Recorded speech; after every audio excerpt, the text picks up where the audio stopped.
Hello everyone, welcome to the third week of your lesson in Salaries and Wages Management. And for this week, the third week, I will be discussing to you about wages and their significance. Before we proceed to the main topic, please take note of the learning objectives for this week, and they are the following. You should be able to explain the importance of wages, and you should be able to judge the effects of salary among employees. Okay, so wages and their significance or their importance. Why is it that wages are very important to people who are working? Okay, every worker needs to be paid as an exchange of his efforts and labor, okay, in a certain company or organization, right? Because his wages would determine the kind of life he has, or the kind of life and his family have. Okay, so with his wages, okay, he would determine if he will eat regular 3 meals a day, if he could send his children to school, or if he could go during his day off to a cinema, okay, or to a restaurant as a form of his relaxation and entertainment from all the labor he did during the week. Okay, so that is why for every worker or every employee to receive the right wage is very, very important. Okay? Now, we are going to discuss briefly about labor, because I know labor was in your discussion during the second week. Okay? So, labor, wages, and salaries. So, what is labor? Labor in labor in economy. Okay, labor in economics rather, is referred to as any effort of man directed towards production. So, any effort of man directed toward production. So, here is a man, okay, who is employed or who is working for an organization or a company, and his company requires him to do something, to produce something, okay? And for that man, to enable that man to come up with results or to produce or to come up with production, okay, or the results, he must use his own efforts or energy for that matter. And in exchange of using those energy or those efforts, he must be paid. Okay? So, the effort or the energy exerted by that man is called labor, or it is a form of labor. And labor also includes not only the physical exertion of a man or that manual exertion of a worker. Hindi lang yung pagbubuhat, okay? Hindi lang yung, halimbawa, sa industrial, okay? Hindi lang sa pagwe-welding o pagmamasa ng semento, pagbubuhat ng mga hollow blocks, o yung physical, hindi lang yung physical at manual exertion ang uh, identified as a form of labor, hindi lang, kundi pati yung mga mental activities na ginagawa ng mga top executives of a company or an organization is also a form of labor. So you see, both the physical and mental exertions of people or workers in a company are forms of labor. By the way, ang sabi kasi dito, from the physical exertion of stevedores, I would like you to know that ang ibig sabihin ng stevedores is yung mga taong ang trabaho nila is yung mga nagbubuhat, tagabuhat, yung mga kargador. So, it's either loading or unloading stuff. Okay, stevedores. Yun. So, basta kahit any activity, okay, or any activity that has a human exertion or effort is a form of labor. Okay, any activity or any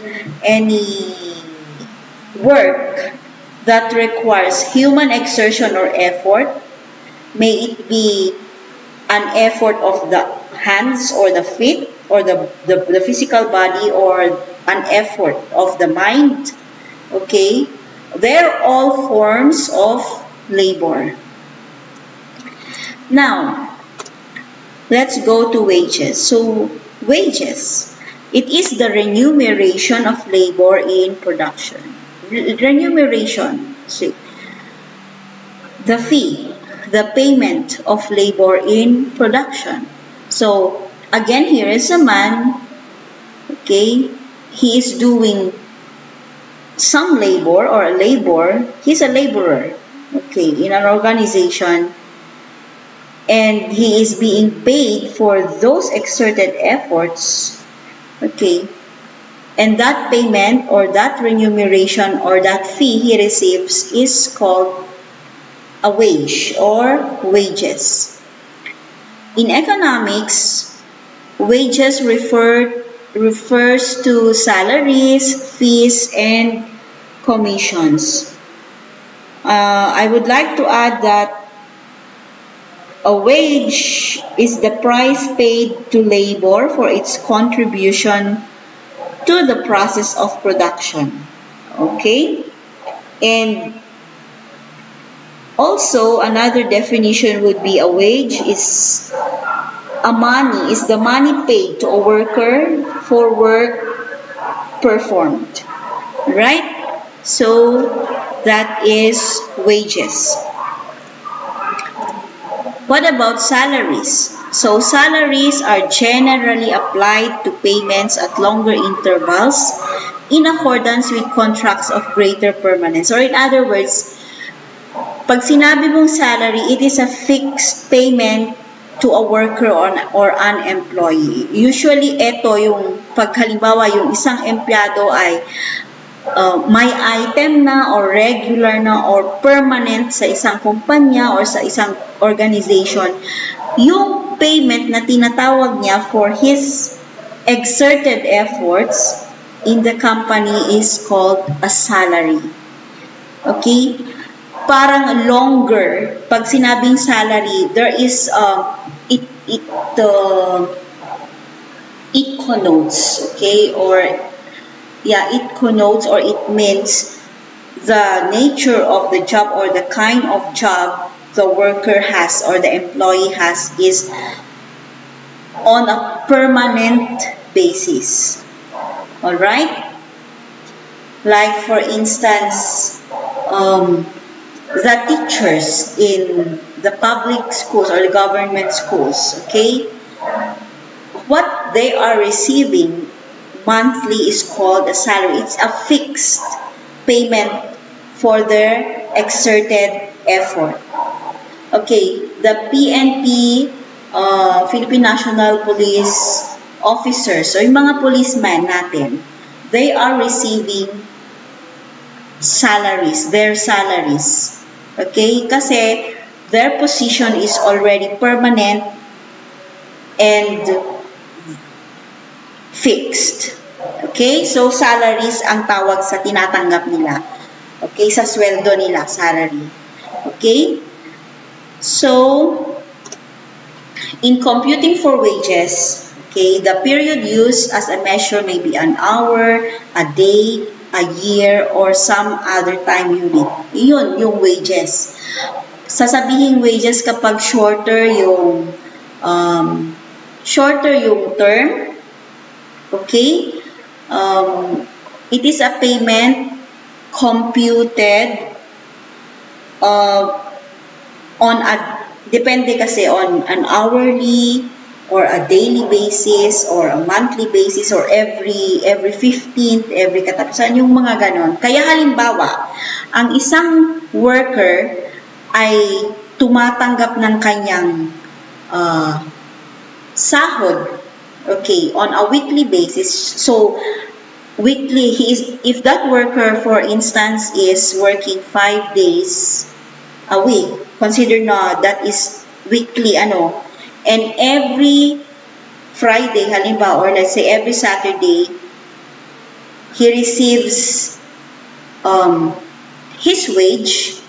So, ang computation doon, for example, is 5 days in a week, yung babayaran sa kanya, at pumasok lang siya for 3 days, ang babayaran lang sa kanya ay yung 3 araw na pinasukan niya.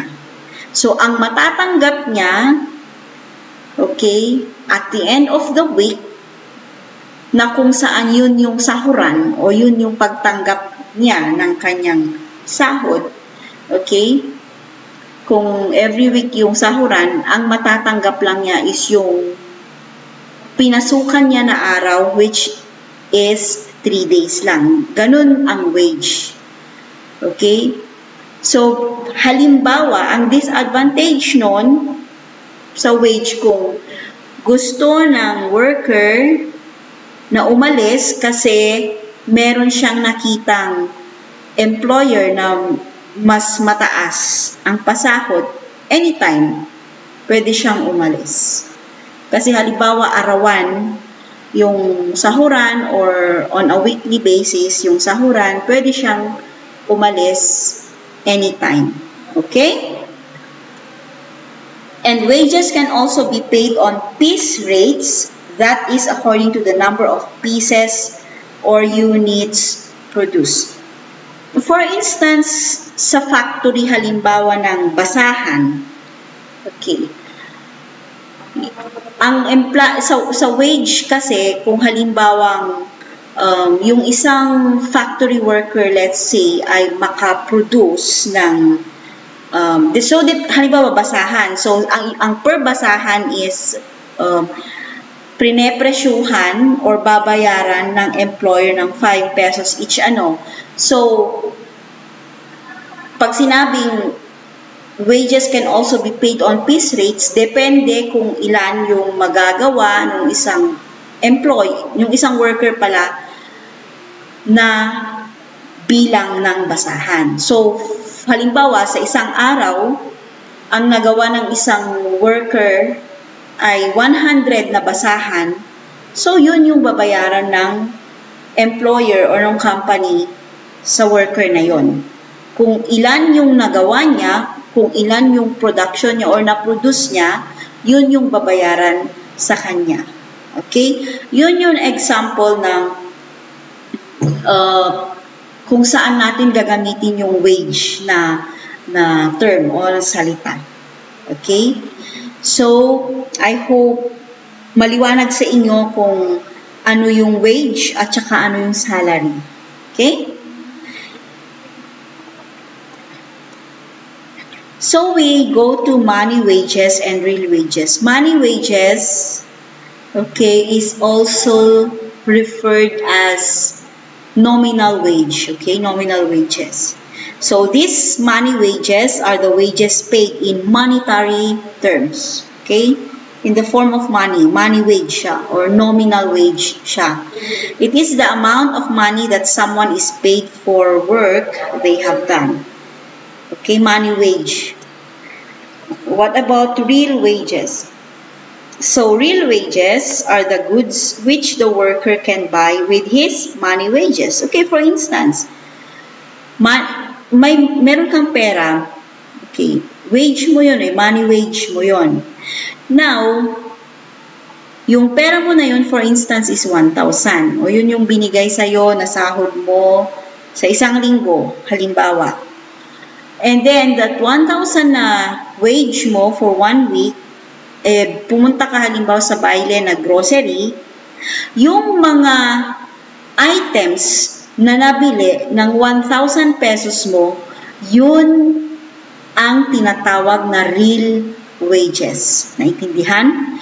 So, real wages are the goods which the worker can buy with his money wages. Okay? So, these are the two kinds of wages. The money wages, which is the physical money, and the real wages, which is yung mga commodities o yung mga items na nabili ng money wage mo. Okay, so real wages represent the purchasing power of the money wages received.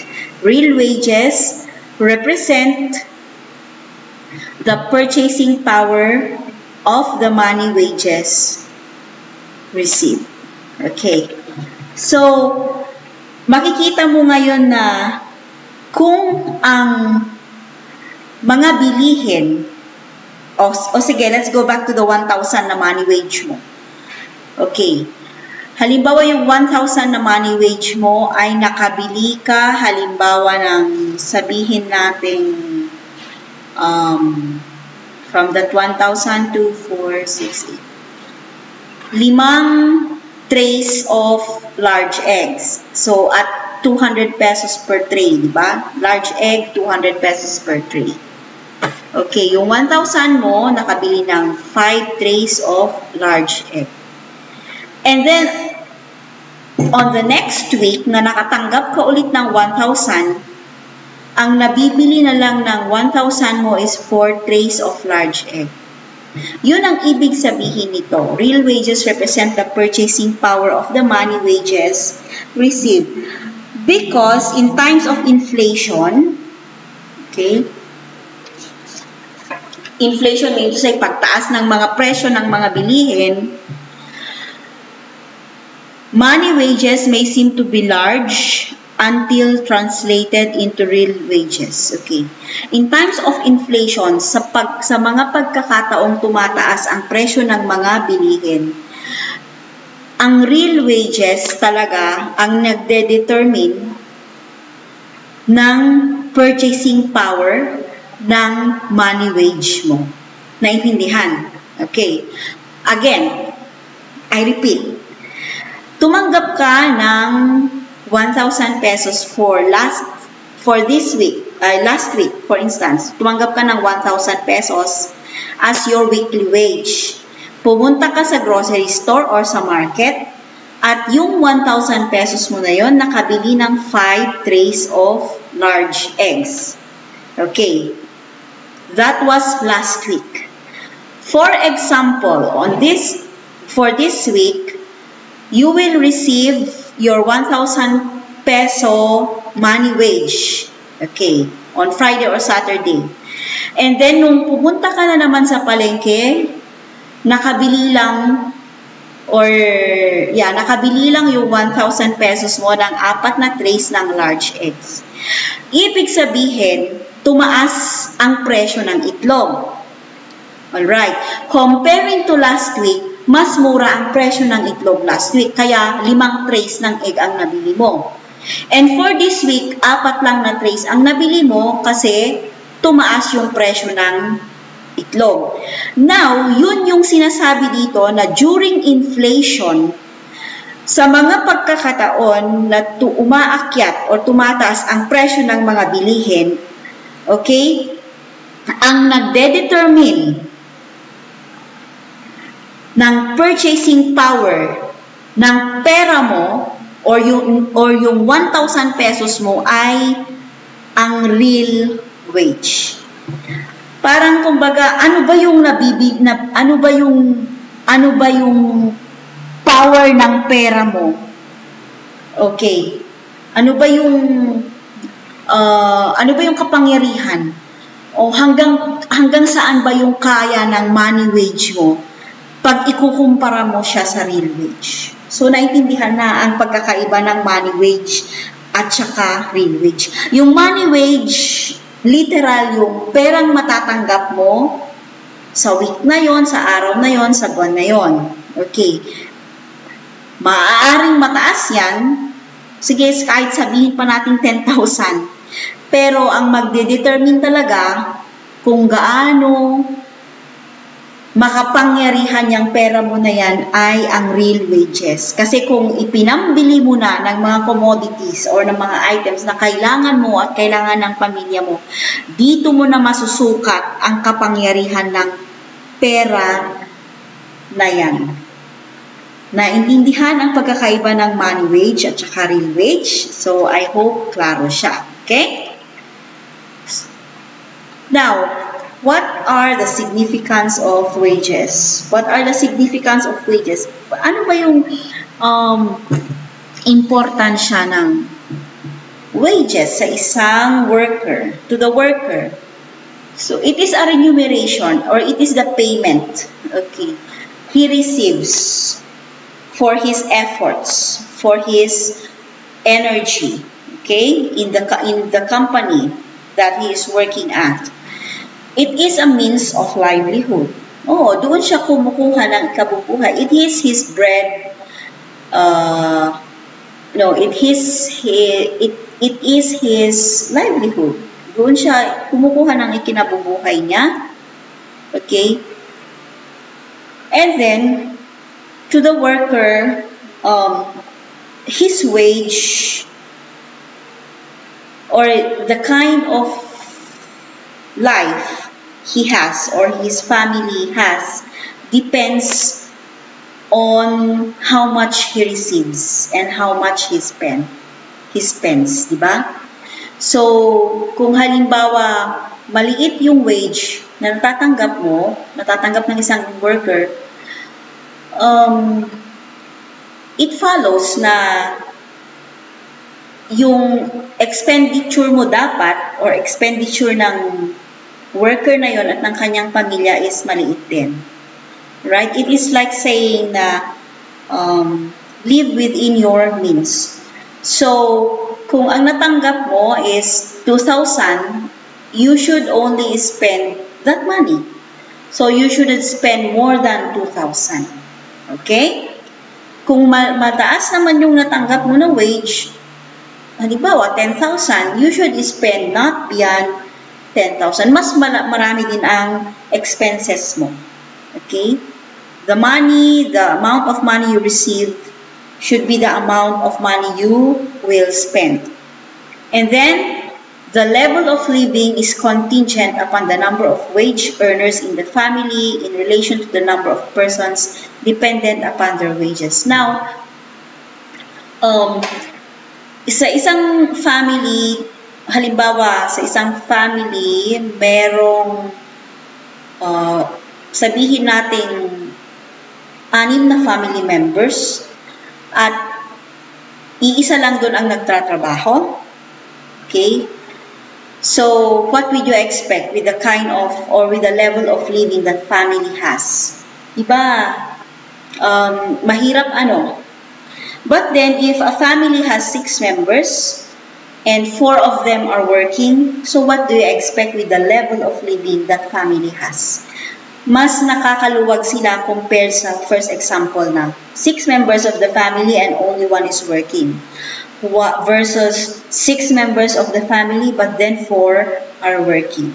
So, what do you think would be the difference of the level of living for each family?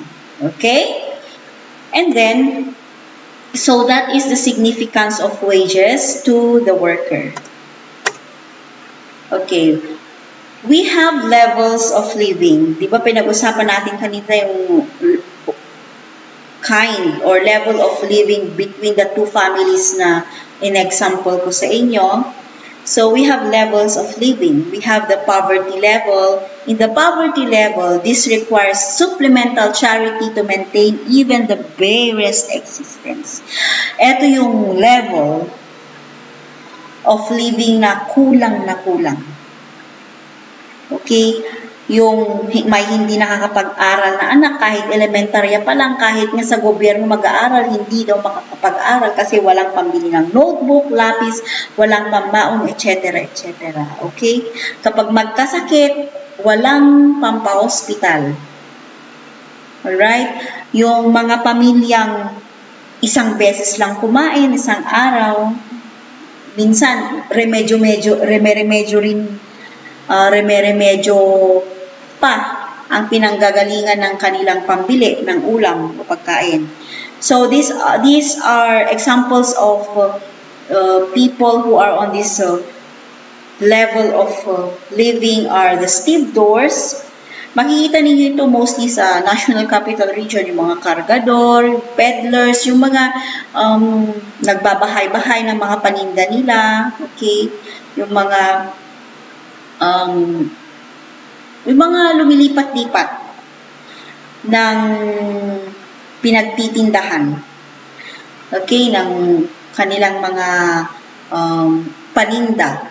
And then, ito rin yung mga makikita mo rin dito yung siguro sa National Capital Region, yung mga padyak, yung mga ang income nila is yung bisikleta, nagsasakay sila ng pasahero sa sidecar ng kanilang bisikleta. So they are on the poverty level. Yung mga namumulot ng basura, okay, minsan meron, minsan wala, pero kadalasan wala. This requires supplemental charity to maintain even the barest existence. Kailangan may mag-donate, kailangan may maiabot ang gobyerno or mga local na pamahalaan, okay, to add to their needs. Okay?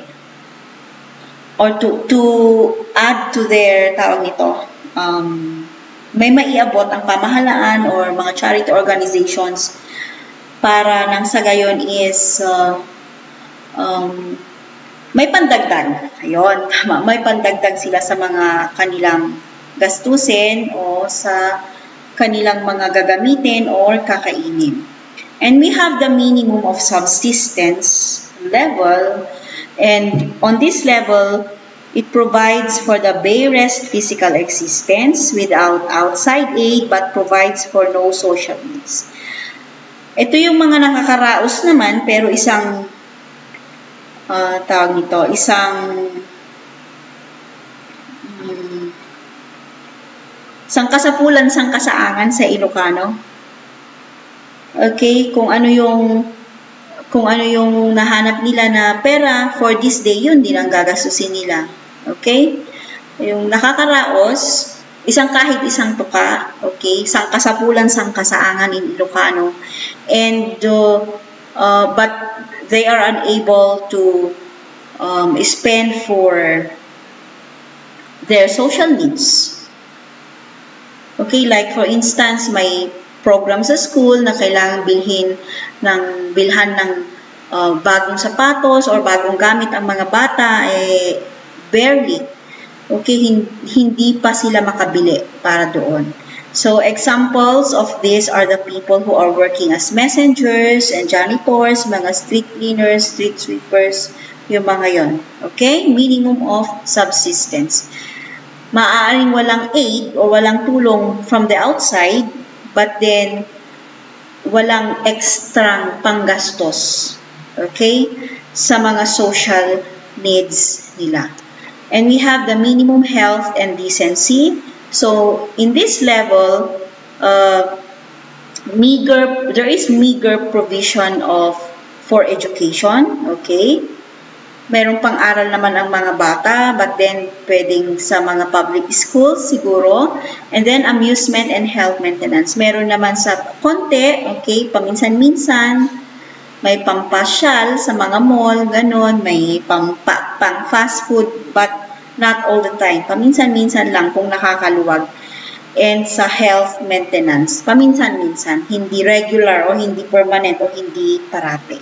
So, minimum health and decency. At least merong pagkakataon yung pamilya o yung tao na makaranas ng isang klase ng disenteng pamumuhay. Pero, very rare. Okay? Hindi katulad ng iba na regular, on a regular basis or on a daily basis pa.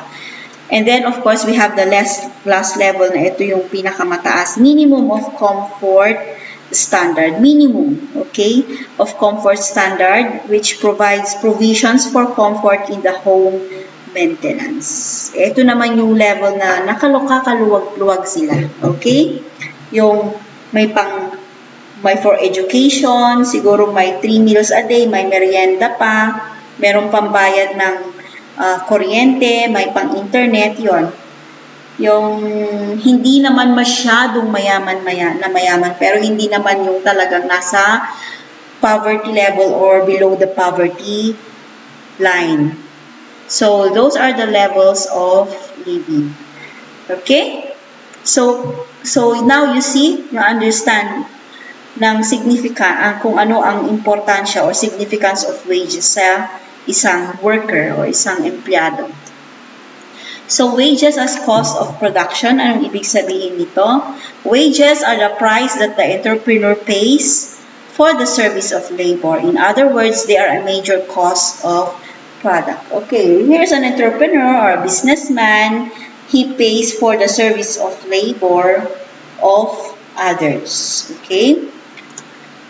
Higher labor costs brought about by higher wages would mean selling the goods at higher prices, making it difficult for them to compete with the sale of similar products produced at lower labor costs. Now, ito yung isang twist ng higher cost of labor or higher cost of wage.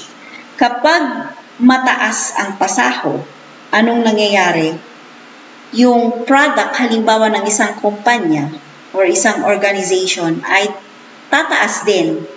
'Di ba? Para masulit nila yung gastos nila sa pasahod or sa labor cost.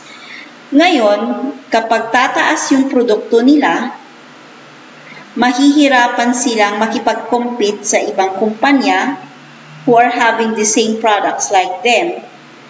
Kasi kung ibababa nila, di ba sa competition, pababaan yan ng presyo, sa business, pababaan ng presyo. Kasi kung ibababa nila yung prices ng commodities nila or yung produkto nila, ano naman ang mangyayari? Siyempre, it's either kokonti lang yung kita nila or wala silang kikitain or balik puhunan lang. Okay, yun yung isang disadvantage o isang twist kapag ang cost of labor or ang wage ng mga employees or workers ng isang company ay mataas. So, nag-guess ninyo yun? So, pupunta yung pera ng kumpanya sa pasahod at saka sa cost of labor. Para masugbot na, okay? Para may kikitain siya, itataas din niya yung price ng kanyang mga produkto, which is hindi na magiging competitive yung price kasi mahal yung produkto niya comparing to others. So, anong mangyayari? Ang bibilhin ng mga tao, syempre, yung mas mura. Okay, kadalasan naman, ang tinitignan kasi ng tao, hindi yung quality din kung ano yung mura. Sa hirap ng buhay na yon, ganun talaga sa business. Okay? So, yon, ano pa? To be able to stay in business and to compete with those in the industry, a business must exert effort and find ways and means to lower labor costs. Kaya ang ginagawa ng ibang kumpanya, talagang nagtitipid talaga sila. Nagko-cost cutting, but then sometimes to the extent of nagiging substandard na yung product nila. Okay, cost cutting, tipid sa materials, tipid sa gamit, tipid sa ingredients, tipid sa ganito. So, nako-compromise kung pagkain man yan yung lasa ng pagkain, kung yung laki ng produkto, nako-compromise siya. Because of cost-cutting ng companies. Okay? Para nga maging, for companies to remain competitive. Okay? Para mas, katulad ng sinabi ko, ang competition sa business kasi is pababaan ng price, pababaan ng presyo ng mga produkto. Kaya kung hindi bababa ang produkto mo, you are not competitive. Hindi bibilhin ng tao yung produkto mo. So, one of the ways to remedy that is for businesses to cost cut. And sometimes pati yung wage ng mga workers nila ay below the minimum pa. Okay? So, which is against the labor law. Yung pag ganun naman na. One such way is to increase the productivity of the workers since you cannot lower their wages without violating the law. Ito yung sinasabi ko. So, ang isang paraan ng mga companies is to increase the productivity of the workers. So, do the companies do that? They are kept. The company keeps the workers at a steady pace of production. Then, production cost goes down. Yung steady, tuloy-tuloy na production. But then, the problem with this tuloy-tuloy na production sometimes is, companies will require their employees to work overtime, work more than 8 hours a day, yung mga tipo para mas marami ang production. Okay? Para minsanan. Okay? Minsanan yung gastos, halimbawa.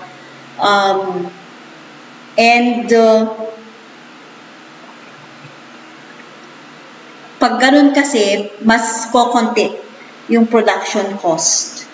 Okay? Na ilalabas or gagastusin ng kumpanya. But it has also disadvantages in the part of workers pag ganun. Okay? So, productive capacity results from many factors such as inventions and innovations, efficient use of machines, materials, and instruments, or the human element or the workers. So, the capacity or the ability of the company, okay, to have or higher production is through kung may mga bagong inventions and innovations. Kung halimbawa sa tinapay, ang tinapay mo dati is walang iisa lang ang flavor o mag-isip ka ng mas maraming flavor, mga tipong ganon, mga inventions and innovations. Or halimbawa yung nagbebenta ka ng electric fan, okay, tapos or ceiling fan, and then mano-mano mong siniswitch yung ceiling fan, o may innovation na naisip yung isang manufacturer na gagamit ng remote control, yung mga tipo bangga. So, inventions and innovations come in, isang factor yon para maengganyo ang mga consumers, okay? And then, efficient use of machines, materials, and instruments. Okay, when your workers or when your laborers or employees are trained to use the machines or the equipments or the facilities in your company, if they are well trained, walang problema kasi hindi basta-basta masisira yung mga machines na yun or materials na yun. Otherwise, if they are not well trained or if they are not trained at ipagpipilitang sila yung mag-ooperate, for instance, the tendency is masisira yung tools, masisira yung machineries. So, yung company has to buy a new one. So, additional gastos na naman yun. Okay? It reduces the productive capacity of the company. And isang factor din, of course, on how to have a high production in a company is its human element or its workers. Are they trained? Okay. Are they efficient? Are they committed to exert effort? Okay, for a higher production in their workplace or in the company where they are working at. Okay? So, how are you going to make this human element or your workers um, um, work efficiently? So, management must take steps to motivate them to better level of performance on their jobs. So, motivation. Okay, management must take steps to motivate them. And ang sabi dito, the most important way to motivate workers is through an increase in their wages. Okay, so you see how wages is very significant, okay, to workers. It can even motivate workers to what?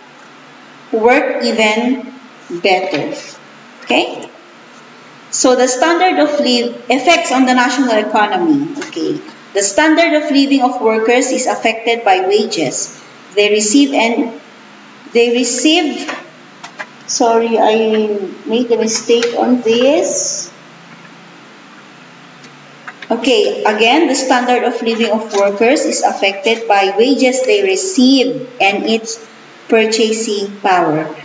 Naalala ninyo kanina about the purchasing power, diba? It is determined by the real wages. So, here is the money wage and the purchasing power of your money wage is determined through the real wage. And then its effects on the national economy can be predicted from goods and services produced side by side, the wages earned. And another effect, where there is an inability to produce more goods due to high wages, this would result to a lower gross national product or GNP. So what is GNP or what is gross national product? Gross national product is the value of all products and services produced by the citizens of a country, both domestically and internationally, minus income earned by foreign residents. So GNP is explained as, okay, let's take this example. Let's take this one. For instance, if a country had production facilities in a neighboring country and its home country, gross national product would account for both of these production or production outputs. Or example, for instance, in the Philippines, okay.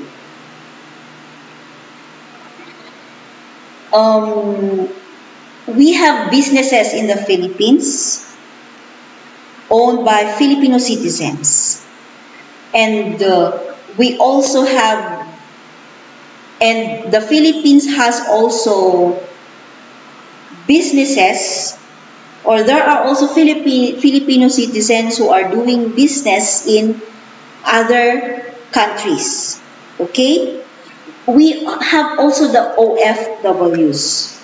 Okay? So, here are Filipino citizens who have businesses in the Philippines. Okay, mga Pilipino na ang mga kumpanya, ang mga businesses ay mismong nasa loob ng Pilipinas. Meron ding mga Pilipino na may mga businesses, okay, sa labas ng Pilipinas. Okay.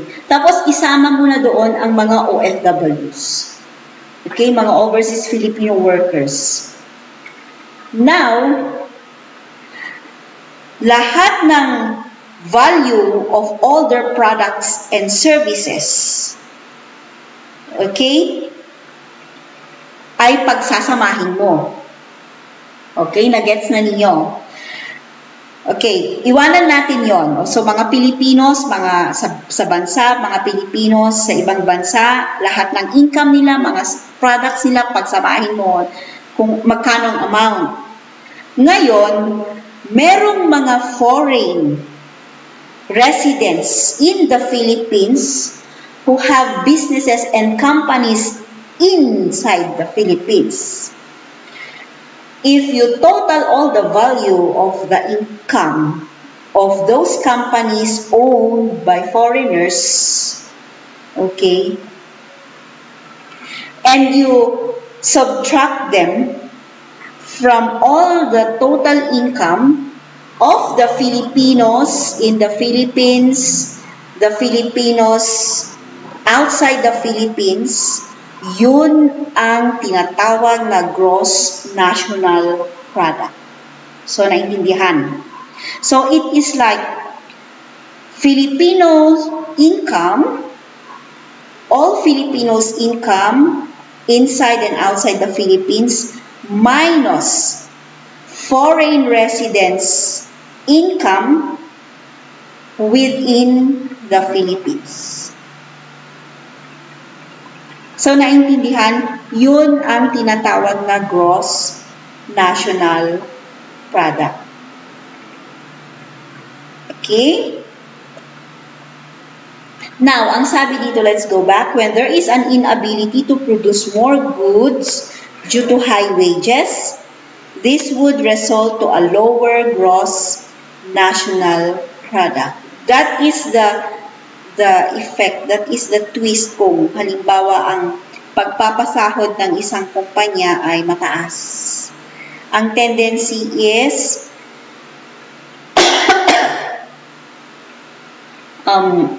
maaaring invest na gagamitin for production of goods or services yung pera ay pampasweldo. Ang tendency is magkakaroon ng lower gross national product ang ating bansa.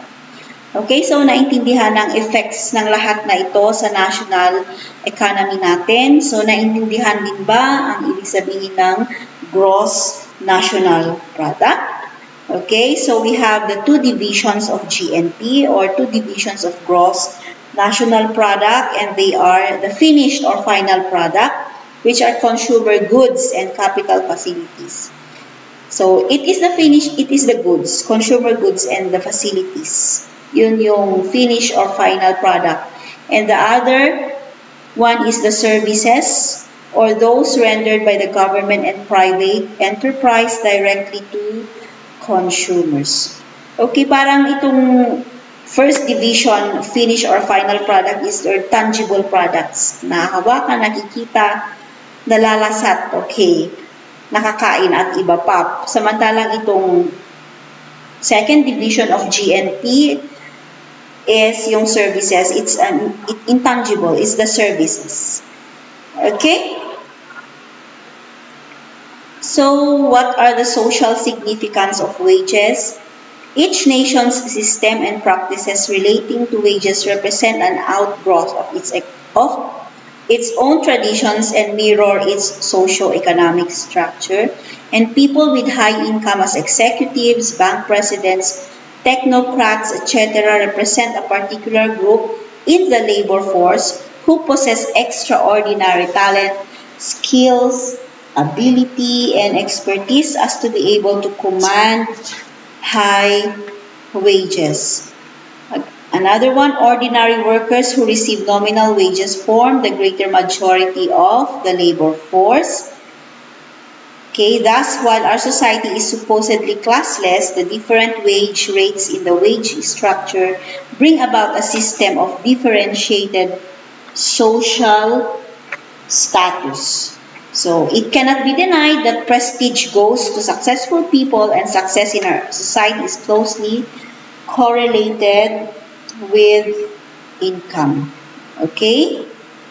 Once a group of high-income people are recognized as a group superior in status, their consumption standard or standard of living becomes a criteria for judging success. Or in other words, okay, those who are earning more are considered to be the prestigious, okay, or considered to be the ones who are respected in the society.